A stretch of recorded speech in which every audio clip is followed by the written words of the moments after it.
Gopi Jana Ballava Giri Bharadhare.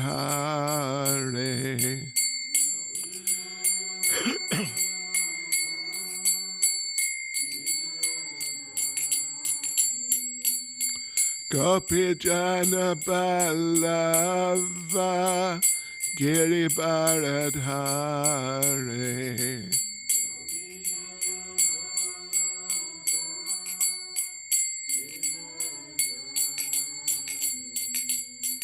Yashodanandana Vraja Janaranjana.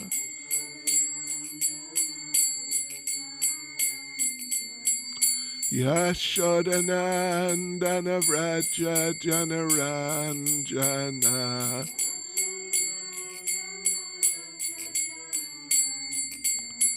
Yamunatira Vanachare.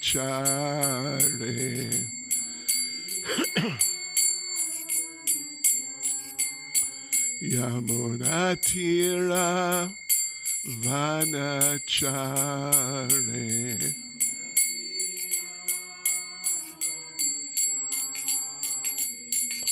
Jaya Radha Madhava Kunja Bihare.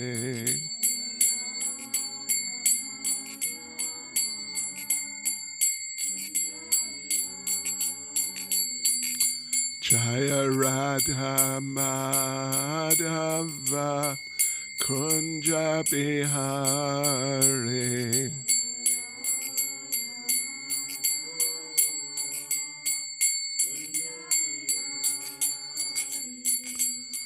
Gopi Jana Ballava Giri Bharadhare.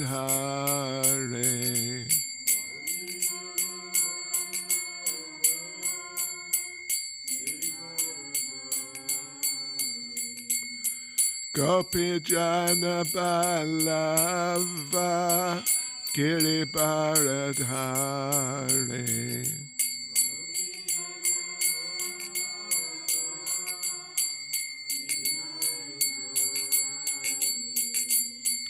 Yashodanandana Vraja Janaranjana.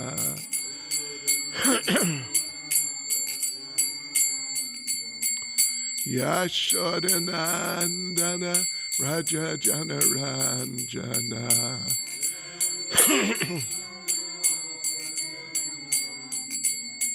Yamunatira Vanachare.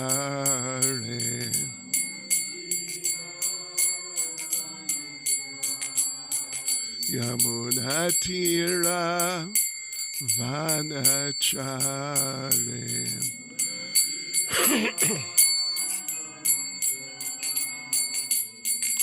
Jaya Radha Madhava Kunja Bihare.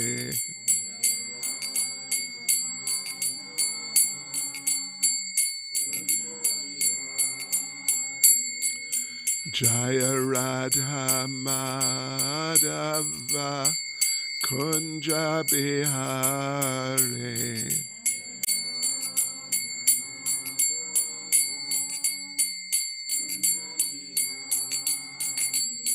Jai Prabhupada Jai, Prabhupada Jai, Prabhupada Jaya Prabhupada.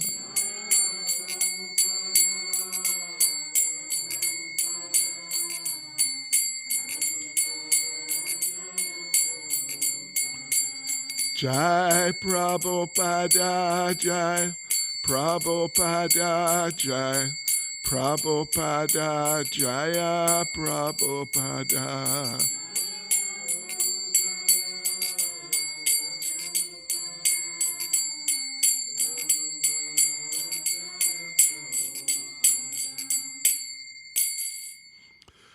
Jayam Vishnupad Paramahansa Parivrajacharya Status Srimad. His Divine Grace, A.C. Bhaktivedanta Swami Srila Prabhupada Ki.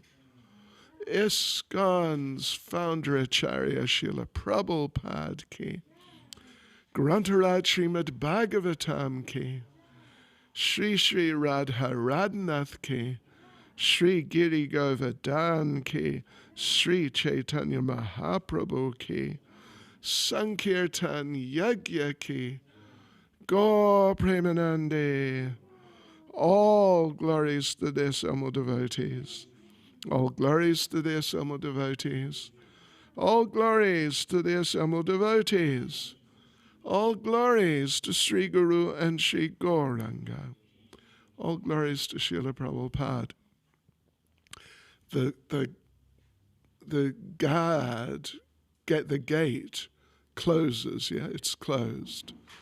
Someone want to just manipulate this for the time being, if devotees come.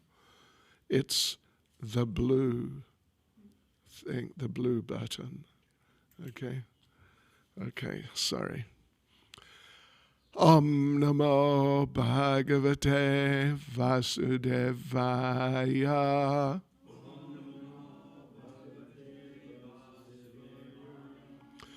Om Namo Bhagavate Vasudevaya.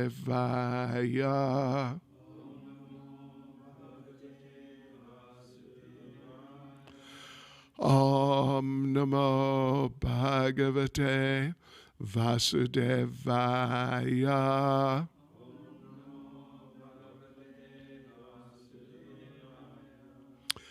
Srimad Bhagavatam, Canto 4, Chapter 1, Genealogical Table of the Daughters of Manu, Text 5. Aninye Swa Griham Putriya Putram Vitata Rochisham Swayambhava Muda Yukta Ruchir Jagraha Dakshinam Aninye Swagriham Putriya Putram Vitata Rochisham Swayambhava Muda Yukta Ruchya Jagraha Dakshinam Aninye Swagriham Putriya Putram Vitata Rochisham Swayambhava Muda Yukta Ruchir Jagraha Dakshinam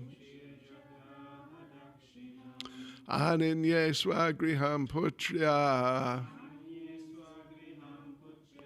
Putram Vitata Rochisham Swayambhava Muda Yukta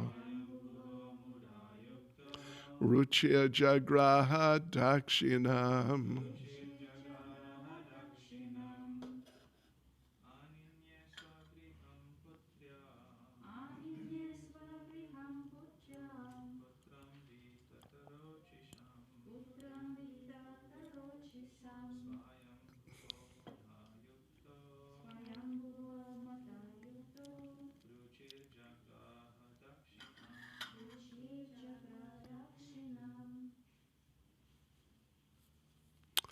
Mataji's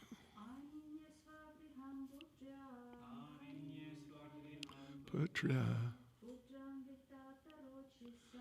Putram Vitata Rochisham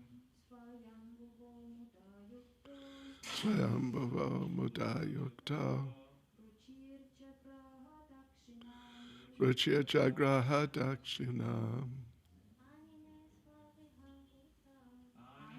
Swagriham Putra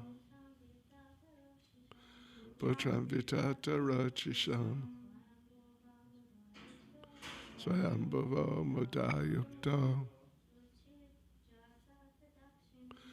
Ruchir Jagraha Dakshinam.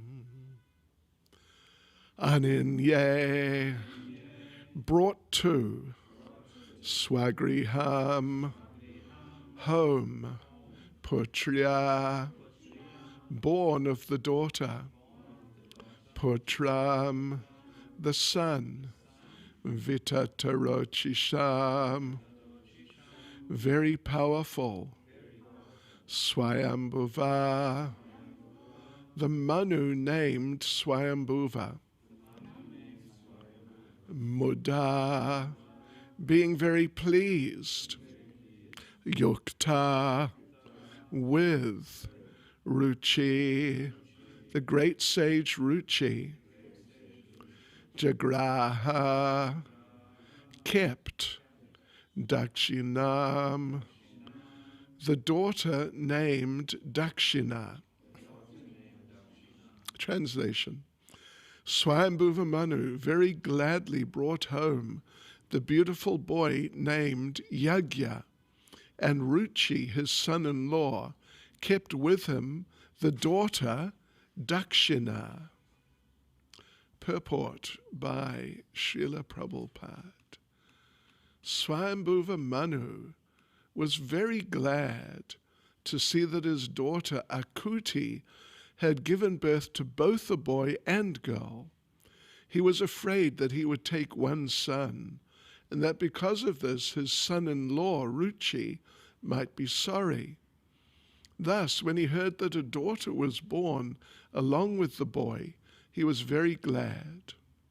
Ruchi, according to his promise, returned his male child to Swayambhuva Manu and decided to keep the daughter, whose name was Dakshina. One of Lord Vishnu's names is Yagya, because he is the master of the Vedas. The name Yagya comes from Yajushampati, which means Lord of all sacrifices. In the Yajurveda, there are different ritualistic prescriptions for performing yagyas, and the beneficiary of all such yagyas is the Supreme Lord Vishnu. Therefore, it is stated in Bhagavad Gita chapter 3, verse 9, Yagyartat karmana. One should act, but one should perform one's prescribed duties only for the sake of yagya or Vishnu. If one does not act for the satisfaction of the Supreme Personality of Godhead, or if one does not perform devotional service, then there'll be reactions to all one's activities. It does not matter if the reaction is good or bad. If our activities are not dovetailed with the desire of the Supreme Lord, or if we do not act in Krishna consciousness, then we shall be responsible for the results of all our activities. There's always a reaction to every kind of action, but if actions are performed for yagya, there is no reaction. Thus, if one acts for yagya, or the Supreme Personality of Godhead, one is not entangled in the material condition, for it is mentioned in the Vedas and also in Bhagavad Gita that the Vedas and the Vedic rituals are all meant for understanding the Supreme Personality of Godhead, Krishna. From the very beginning, one should try to act in Krishna consciousness. That will free one from the reactions of material activities.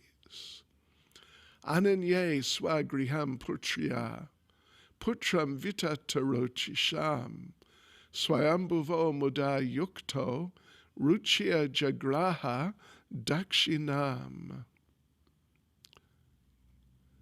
Translation: Swayambhuva Manu very gladly brought home the beautiful boy named Yagya, and Ruchi, his son-in-law, kept with him the daughter Dakshina. Nama Om Vishnupadaya Krishna Prestaya Bhutale Shrimati Bhaktivedanta Swaminiti Namine. Namaste Saraswati Devi. Gauravani Pracharne. Nirvishesha Shunyavadi Paschitya Sri Krishna Chaitanya Prabhu Nityananda. Shri Advaita Gadadhar Shivas Adi Gaura Bhaktivinoda. Hare Krishna, Krishna Krishna, Hare Hare. Hare Rama, Rama Rama, Hare Hare. Vanchakalpatarubhyascha kripa sindubhya evacha. Patitanam pavanebhyo vaishnavebhyo namo namaha. Srila Prabhupada ki jai. Yes, so Swambhuva Manu, he's great transcendental personality. He's one of the Mahajans, so he's great devotional transcendental personality. And he was aware, because as we mentioned the other day, that it was Srila Vishwanath Chakravarti Thakur made the point. Swambhuva Manu was omniscient. Yeah. It was not just that he was intelligent and he could figure things out and understand in a situation what might be the best course of action, but he was actually omniscient, past, present, future. And therefore he was always able to make the right decisions, the best decisions, and therefore understanding that the son of Ruchi and Akuti, Ruchi, the great sage Prajapati, is one of the Prajapatis, but he's also a great sage, very enlightened person. So Swambhuva Manu understood that the child, the boy who's going to be born from my daughter and her husband, my son-in-law, he's going to be an incarnation of the Supreme Personality of Godhead. Plus, so they had twins. Yeah, they had twins. And one was Yagya, the Supreme Lord. The other was Dakshina, who was, it was stated, if I recall, a partial expansion, I think something like that, partial expansion of Lakshmi. Really amazing, wonderful, transcendental personalities. So seeing his idea, and in fact the arrangement he made with Ruchi, was that the first boy you must give back to me. I want to raise him as my son. So Ruchi agreed. Even though Swambhuva Manu already had two sons, who were, of course, very nice and very qualified, but to have a child, a son who's the Supreme Personality of Godhead, that's even far beyond just having nice children. Householders, of course, at least in the great majority of cases, they want to have very nice children.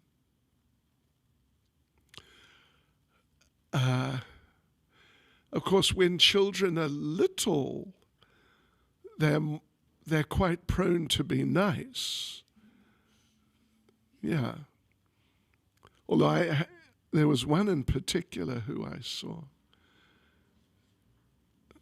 who was, even though he was just little, he wasn't nice. He hated Krishna consciousness, even as a sort of unintelligent little child. Otherwise, children, when they're small, they're prone to be nice, playful little living beings. But you've got to wait and see as they start to mature, how they develop. And that can be a different story, and it can be very challenging. So, but anyway, if you have a son who's the Supreme Personality of Godhead, well, that surpasses even just having nice children, even very nice children. Some of our devotee children are exceptionally nice. Even as they grow up, they're just so nice. Devotees. But if your child is the Supreme Personality of Godhead, then he will surpass by far even the very nicest child, regular child. And therefore Srila Prabhupada made the point about Lord Krishna when he was a child. Srila Prabhupada said that when Krishna, as a child, small child, when Krishna was good, he was good. And when Krishna was naughty, when Krishna was bad, he was good. It was just all good. Even if Krishna was, by certain standards, naughty or bad or mischievous or something, really creating some situation. But still, he was good. Just like with Krishna, it's there.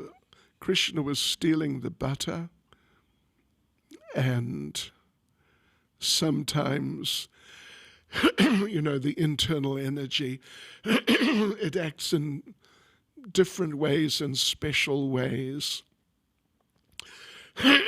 So even though generally the household ladies, they wanted Krishna to have the butter, and he would come and steal it, and they'd be happy. But sometimes, under the direction of the Leela Shakti, the pastime potency of the Lord, sometimes the ladies would get angry, even though actually they were generally very happy. All sorts of different exchanges were going on. Yes, Lord Chaitanya coming to the Ganges, and sometimes he would, well, this month, or actually I guess it's last month now, isn't it? I think we're into the next lunar month, the month of Katyayani. Krishna stole the clothes of the gopis, but we hear of that only once with Krishna. Maybe it happened more and we just haven't heard of it, but particularly we hear of it once. But Lord Chaitanya, as a child or sort of early youth, he would steal the clothes of the ladies and the men regularly. And he'd put the men's clothes where the ladies were bathing, and the ladies' clothes where the men were bathing, and the respective devotees would come out of the water and see that and, get upset. But Lord Chaitanya, for him it was just a laugh. And they'd ask him, because they knew it was him, they'd ask him sometimes, why have you done this? Do something about it.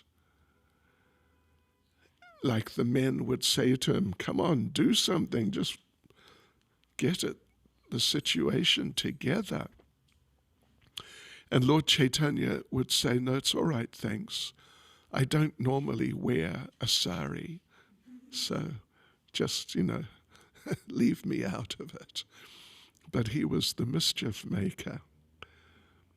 But everybody loved it, even though people complained, but at least so many, the devotees, they loved it.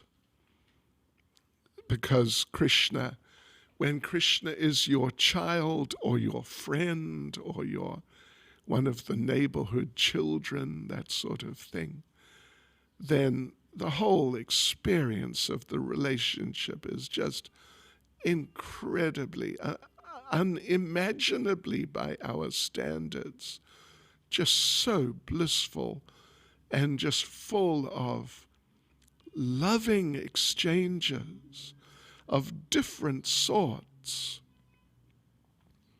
full of loving exchanges as, well, Vrindavan Das Thakur, and I think also Krishnadas Kaviraj Goswami, sometimes on a few occasions they say, after having recited some extraordinary pastime of Lord Chaitanya, then they say that actually, if I was to describe in detail all the activities that Lord Chaitanya performed on any one day, then the book, it would just be huge, because he was doing so much every day, and it was all just extremely special and unique and just wonderful and relishable. So therefore Swayambhuva Manu, being omniscient, knowing that the same wonderful person is going to take birth from my daughter and my son-in-law, he wanted to, there may well have been other reasons, but certainly one was he wanted to experience the childhood of the Supreme Lord from the position of the Father. So therefore he did like that. And initially he was feeling concerned before their children were born, because for twins to come is not so common. And normally it's just expected that one child will come. So he was feeling a little guilty that I'm going to be taking away from this great sage who's my son-in-law, and from my daughter, I'm going to be taking away their son. He was feeling apprehensive. But then twins were born, and he didn't feel so bad about it. So the child was named Yagya, which of course means sacrifice. And he's a form of the Supreme Personality of Godhead. I don't know actually, but, well, put it this way, Yagya is the name of the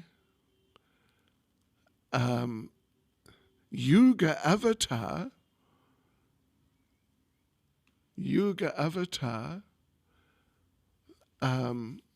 of the Treta Yuga. Lord Yagya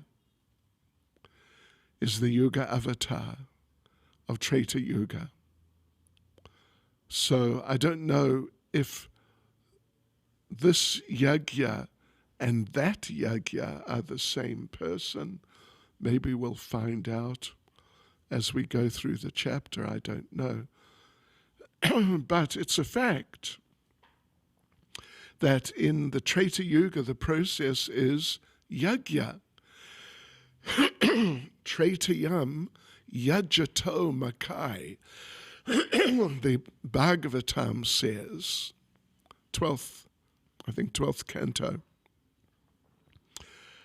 that Kritayad Dhyayato Vishnum, Tretayam Yajato Makai, Dwarparam Paracharyavam, Kalo Tad Harikirtanat. Bhagavatam describes the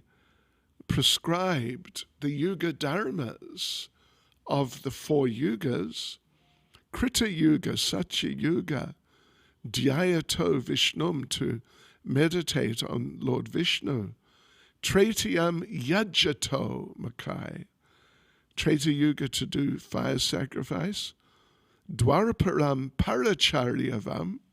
Paracharyavam indicates deity worship, to serve the Lord in detailed ways. Means to perform deity worship. And of course, Kalo, Kali Yuga, Tad, Hari Kirtanat, Tad, the same thing which was achieved in the other yugas by those processes.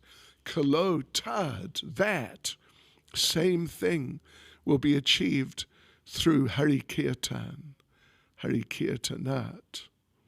So in the purport here, Srila Prabhupada particularly, well, he explains the sort of the social, historical, social considerations about the boy and the girl and so on. But then actually, mainly, Srila Prabhupada focuses on the point of yajna, of sacrifice. You know, it may be that this is a different yajna from that yajna who's the Yuga avatar, because yajna is the name of more than one person. We have a devotee in Joburg whose name given by parents is Yajna, and it's actually a girl, in fact. So, Yajna, sometimes it may not be such a common name in our experience, but it's a name which is used sometimes. So Yajna, of course, Srila Prabhupada refers to to Bhagavad Gita, chapter 3, verse 9, so famous. Yagyartat karmanonyatra lokayam karma bandhana tadartam karma konteya muktasanga samachara. Work done as a sacrifice for Vishnu has to be performed. Otherwise, work causes bondage in this material world. Therefore, O son of Kunti, perform your prescribed duties for his satisfaction, and in that you will always remain free from bondage. Yeah.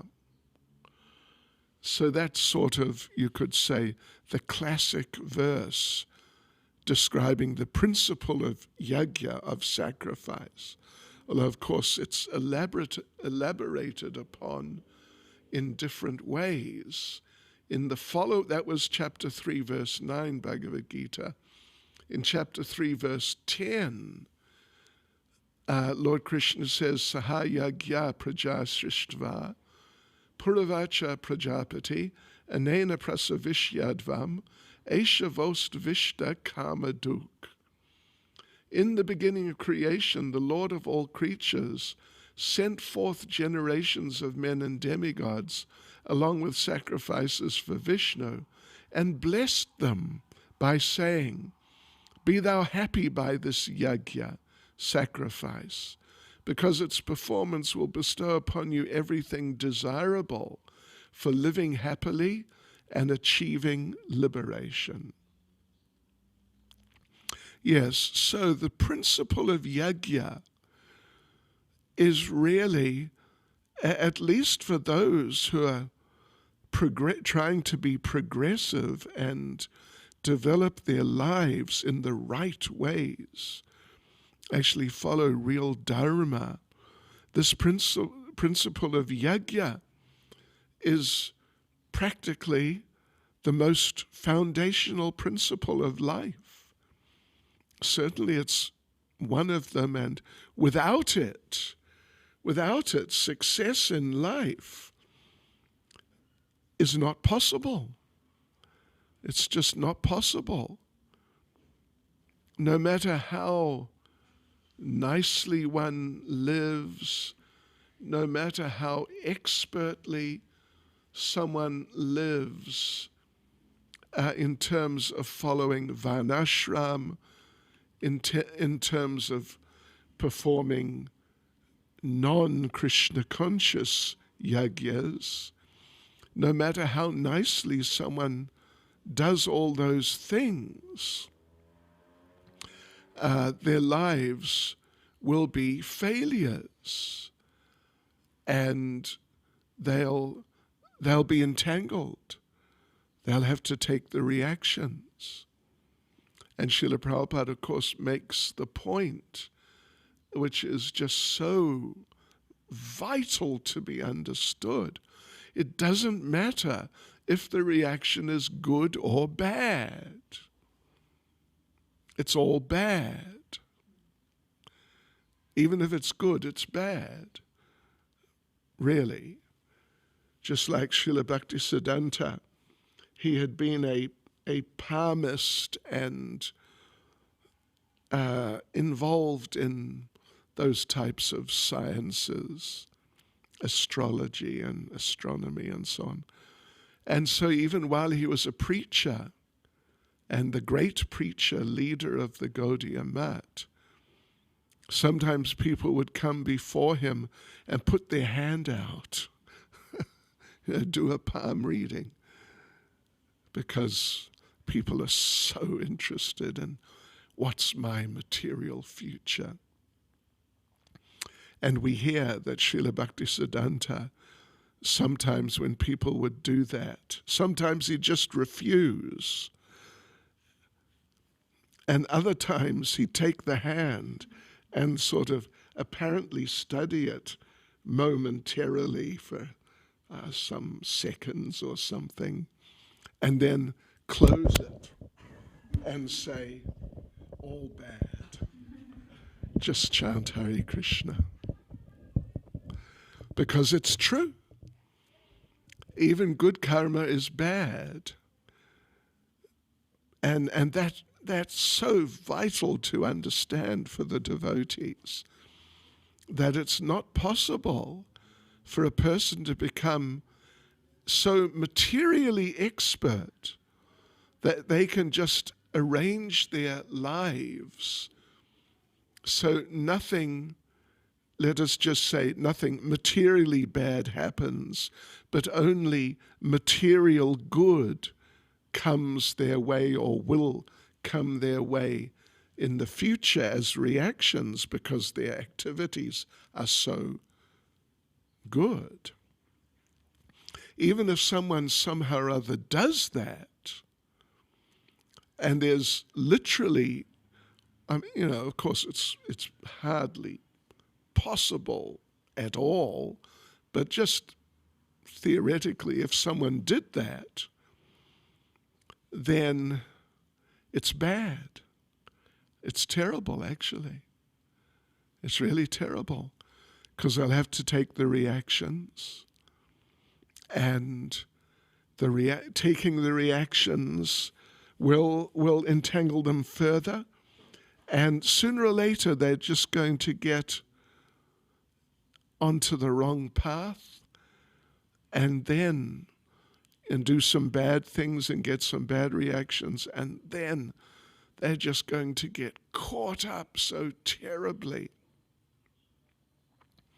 8,400,000 species of life, only 400,000 are human. And even plenty of the human species, they live in just terrible situations. It's really a minority of the human species who live in enjoyable and pleasant situations like that. So therefore, yajna is unavoidable. when one is in this material world. One has to perform yajna, and that yajna has to be for Krishna. Yajusham Pati. Yajusham Pati means Krishna, who's the Lord of all sacrifices. Otherwise, if you don't, even if somehow you live so expertly, so piously, in the end, in due course, you'll be dragged down and you'll suffer. And you'll suffer terribly, not just ordinary suffering that you may think, well, let me tolerate it. It'll ease up after a while, but really some fantastic suffering. Yeah. Even Lord Chaitanya makes the point in Chaitanya Charitamrita that even if someone follows Varnashram perfectly, without Krishna consciousness, without Krishna consciousness, but the Varna, the ashram, and all these things done just so nicely, Lord Chaitanya says the result will be you'll go to hell. So yes, as devotees, we really have to take these things into our hearts. Keep engaged wholeheartedly in devotional service and avoid deviation. Because, if you flirting with Maya, you may think you can get away with flirting with Maya and you don't get sort of sucked into some terrible situation a few times, but sooner or later it will catch up. Yeah, sooner or later. Therefore, one should really be steadfast. From the very beginning, one should try to act in Krishna consciousness. That will free one from the reactions of material activities. Otherwise, in one way or another way, at one time or another time, the result, if you're not Krishna conscious, the result will be truly disastrous. Hare Krishna. Any comment or question? Devotees, comments?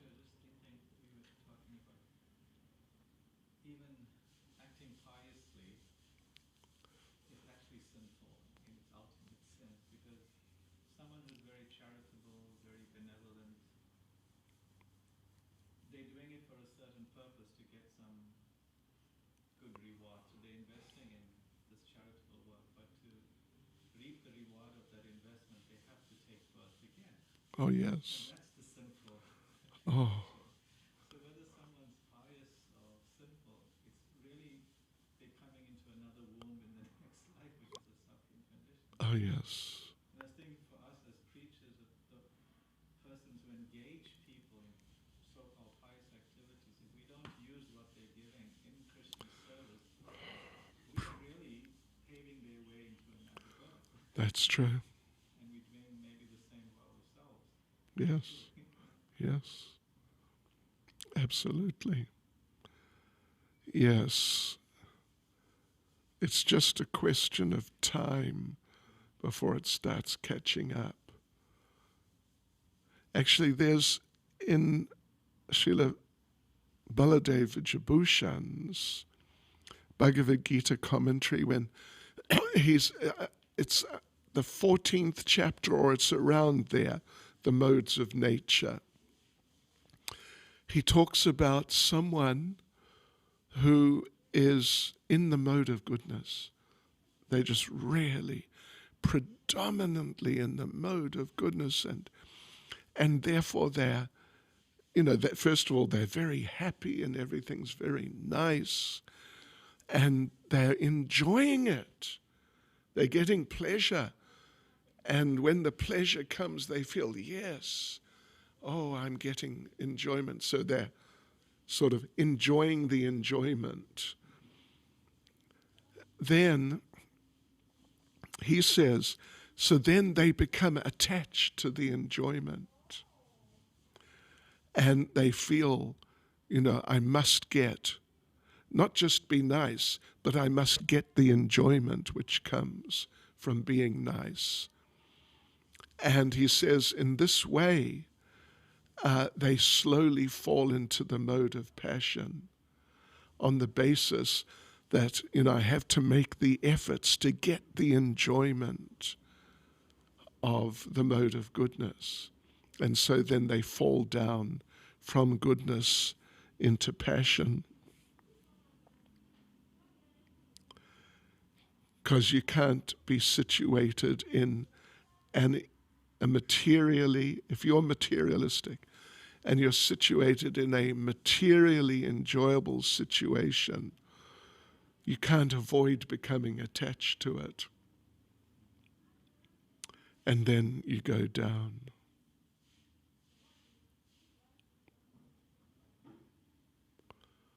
Hare Krishna.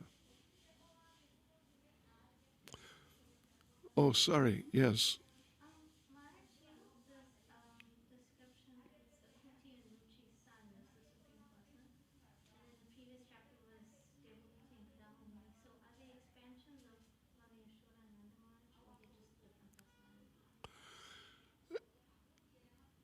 Well, Devahuti is, and she's, well, Devahuti.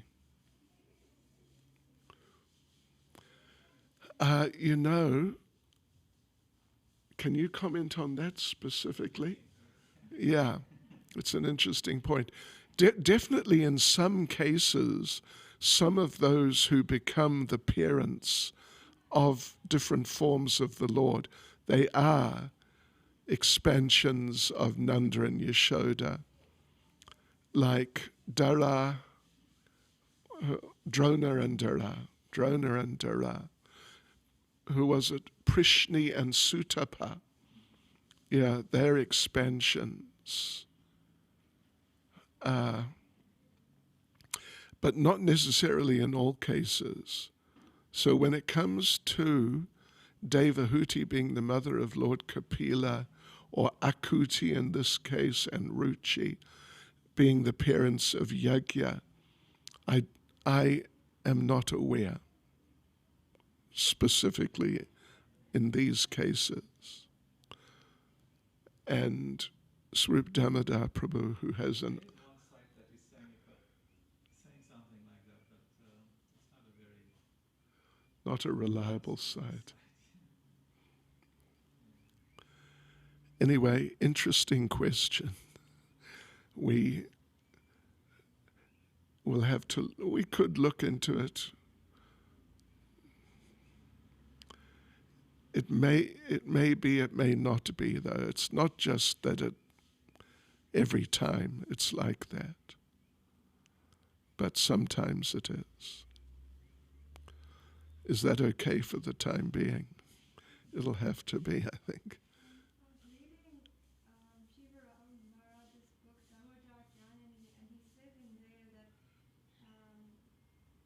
Whenever the Lord appears in any form, that only Mother Yashoda could be his mother. So then even when the demigods maybe or another devotee will take birth and become the mother of the Lord, still Mother Yashoda is present as an expansion within the same form or something like that. Well, that's possible. I must say I haven't actually read that, from Prabhupada. But in principle, it sounds possible. Yeah. That's what I'd say. In principle. Of course, Dakshina is a partial expansion of Lakshmi. Some of the avatars of the Lord are partial parts of parts, it gets complex.